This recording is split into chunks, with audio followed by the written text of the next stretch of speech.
अरे भाई, इतनी कड़कती धूप में चलते चलते मैं तो परेशान हो गया हूँ। अरे हाँ भाई, धूप तो बहुत जोर की है और इस रेगिस्तान में तो कहीं पानी भी नहीं है। मुझे तो बहुत जोर की प्यास लगी है। अरे भाई, चलते रहो, हो सकता है हमें कहीं ना कहीं पानी पीने को मिल ही जाए। उन तीनों को चलते चलते शाम हो जाती है।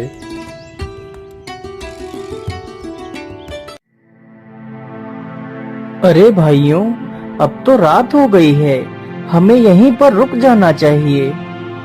तुम ठीक कहते हो मित्र, हमें यहीं पर रुक जाना चाहिए। तीनों मित्र वहीं पर रुक जाते हैं। जैसे ही आधी रात गुजरती है,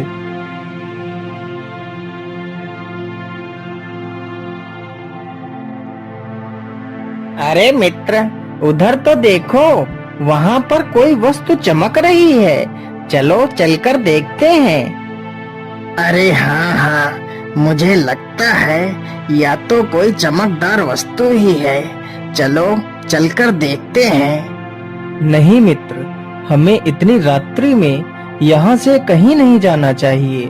हम सुबह होते ही यह देख लेंगे कि वह चमकदार वस्तु क्या थी।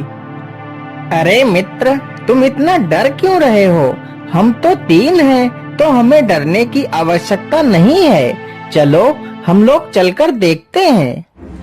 फिर वह तीनों उस चमकदार वस्तु की तरफ चल देते हैं। अरे मित्र, यह तो कोई चमकदार आईना लग रहा है। अरे ये क्या? ये तो एक सोने का सिक्का है।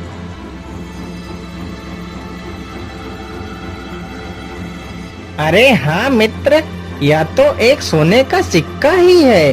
तो इसका मतलब इस गुफा में सोना अवश्य होगा। चलो मित्र, हम लोग इस गुफा के अंदर चलते हैं। नहीं मित्र, इस समय हमारा इस गुफा में जाना ठीक नहीं होगा। हम सुबह जाएंगे इस गुफा में। अगर तुम चाहो तो यह सिक्का तुम रख सकते हो।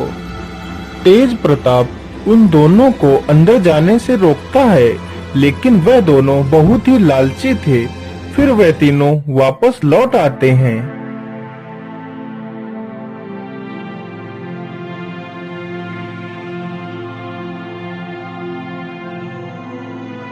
अरे मनिक भाई, मुझे लगता है अब तेज प्रताप सो गया है। चलो हम लोग चलते हैं और गुफा में देखते हैं सोना कहाँ पर छिपा है। फिर वह दोनों चुपचाप उठकर गुफा की ओर निकल पड़ते हैं। अरे मित्र, यह गुफा तो कितनी डरावनी है। हाँ हाँ मित्र, गुफा तो बहुत डरावनी है, लेकिन सोचो, यदि हमें खजाना मिल गया तो हमारा जीवन बदल जाएगा। अरे मित्र, इस दरवाजे के पीछे क्या है? चलो चलकर देखते हैं। जैसे ही वह दोनों उस दरवाजे को स्पर्श करते हैं, तभी वह दरवाजा खुल जाता है और वह दोनों किसी विचित्र दुनिया में पहुंच जाते हैं।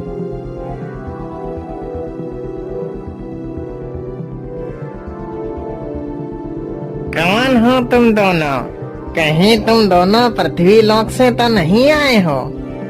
हाँ हाँ, हम लोग पृथ्वी लोक से ही आए हैं, लेकिन तुम लोग कौन हो और ये कौन सी दुनिया है? हम दोनों इस राज्य के सैनिक हैं। चलो हमारे महाराज के पास चलो। अरे मित्र, हम ये किस मुसीबत में फंस गए हैं। हमने अपने मित्र की बात ना मानकर बहुत बड़ी भूल कर दी है। अब पता नहीं हमारा क्या होगा।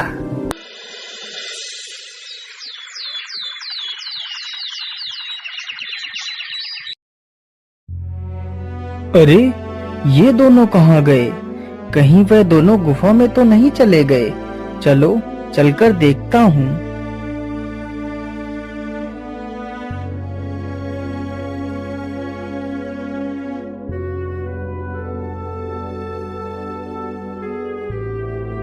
अरे ये क्या?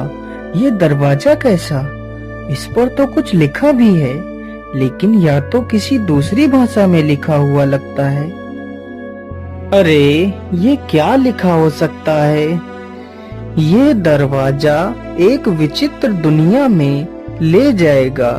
यदि आपने राजा की मांग पूरी की तो राजा आपको धन धान्य से भर देगा। अरे आखिर उस राजा की मांग क्या हो सकती है? चलो चलकर देखता हूँ, कहीं मेरे दोनों मित्र उसी राजा के पास तो नहीं फंसे हुए हैं।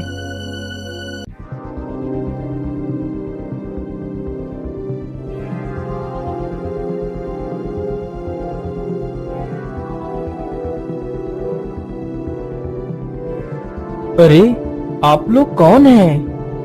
पहले तुम बताओ, तुम कौन हो? तुम पृथ्वी लोक से आए हो ना?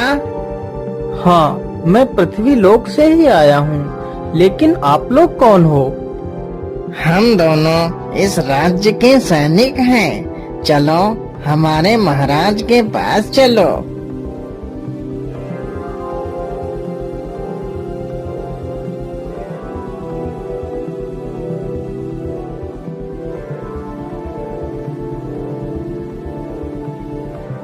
कौन हो तुम और यहाँ क्यों आए हो? महाराज, मैं एक व्यापारी हूँ। मैं अपने दो मित्रों के साथ यहाँ से गुजर रहा था, तभी मेरे दो मित्र आपकी इस विचित्र दुनिया में आ गए हैं। मैं उन्हें ही ढूंढने के लिए आया हूँ महाराज। हाँ हाँ, तुम्हारे दोनों मित्र हमारे पास बंदी हैं, लेकिन वह दोनों दिल के बहुत ही दुष्ट तथा लालची हैं। यहाँ तुम आ तो अपनी मर्जी से सकते हो, लेकिन अपनी मर्जी से जा नहीं सकते। जब तक तुम लोग मुझे इस श्राप से मुक्त नहीं कराओगे, तब तक यहाँ से कोई नहीं जा सकता। लेकिन महाराज, आपको ये श्राप किसने दिया था? ये श्राप मुझे एक ऋषि ने दिया था। यह बात उन दिनों की है जब मैं एक बहुत ही क्रूर तथा घमंडी किस्म का राजा था। लेकिन महाराज, हम कहाँ जाएंगे? इस राज्य को छोड़कर हम कहाँ जा सकते हैं महाराज? दया करो महाराज, इस बार सूखा पड़ने की वजह से कोई भी फसल नहीं हुई है महाराज, तो हम आपको कर कहाँ से दे महाराज? दया करो महाराज। तुम जैसे निकम्मों के लिए हमारे दिल में कोई दया नहीं है। यदि तुम्हें इस राज्य में रहना है तो कर पूरा देना पड़ेगा, चाहे फसल हो या ना हो, मुझे कर चाहिए। एक दिन की बात है, राजा अपने बगीचे में टहल रहा था।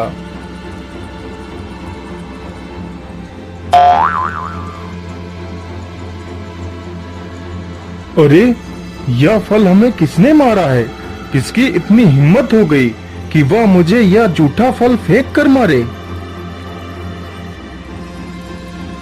अच्छा, तो तू एक उद्दंड बंदर है। तेरी इतनी हिम्मत, रुक अभी तुझे मजा चखाता हूँ। राजा अपने धनुष से उस बंदर के ऊपर वार करने लगता है तो बंदर भागते भागते एक जंगल में एक वृक्ष पर चढ़ जाता है। उसी वृक्ष के नीचे एक साधु अपनी तपस्या में लीन था। तभी राजा ने उस बंदर के ऊपर तीर से वार कर दिया तो बंदर घायल होकर जमीन पर गिरता है। अरे ये कैसा शोर है? या तो कोई बंदर लगता है, लेकिन इसे तो किसी ने घायल कर दिया है। इसे मैंने ही घायल किया है, या मेरे बगीचे में घुसकर मुझे ही झूठे फल फेंक कर मार रहा था, इसलिए मैंने इस दुष्ट को मारा है। लेकिन राजन, यह तो एक जानवर है और या तो इस वानर का स्वभाव है। तुम्हें इसे नहीं मारना चाहिए था। तुमने इसे मारकर बहुत बड़ा पाप किया है। अच्छा, तो एक मामूली सा साधु हमें ज्ञान देगा क्या पाप है और क्या पुण्य है? चले जाओ साधु, नहीं तो तुम्हारा भी हाल इसी बंदर की तरह ही हो जाएगा। अरे मूर्ख राजा, तू तो बड़ा ही अहंकारी है।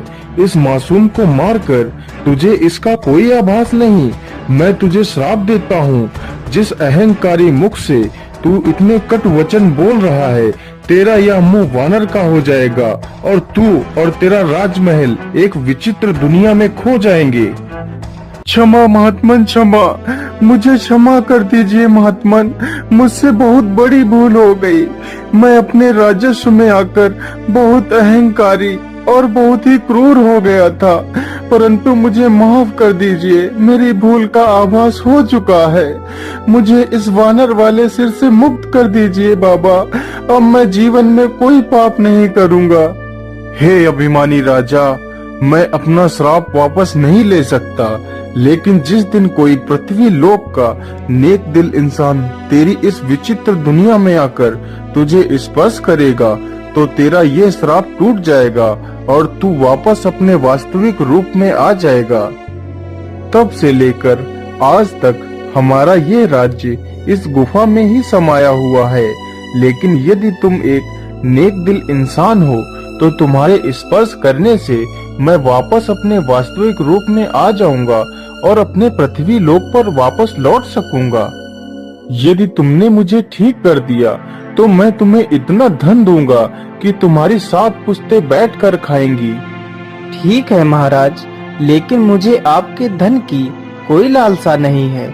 यदि मेरे स्पर्श से तुम्हारा भला हो सकता है तो मैं तुम्हें अवश्य इस श्राप से मुक्त करूंगा। फिर वह आदमी जैसे ही राजा को स्पर्श करता है, अरे ये क्या, ये तो चमत्कार ही हो गया, मैं तो अपने वास्तविक रूप में आ गया। हे नेक दिल इंसान, तुम्हारा लाख लाख धन्यवाद। फिर उस राजा का पूरा राजमहल वापस पृथ्वी लोक पर आ जाता है। फिर वह तीनों मित्र बहुत सारा धन लेकर वहां से वापस अपने राज्य की ओर लौट जाते हैं।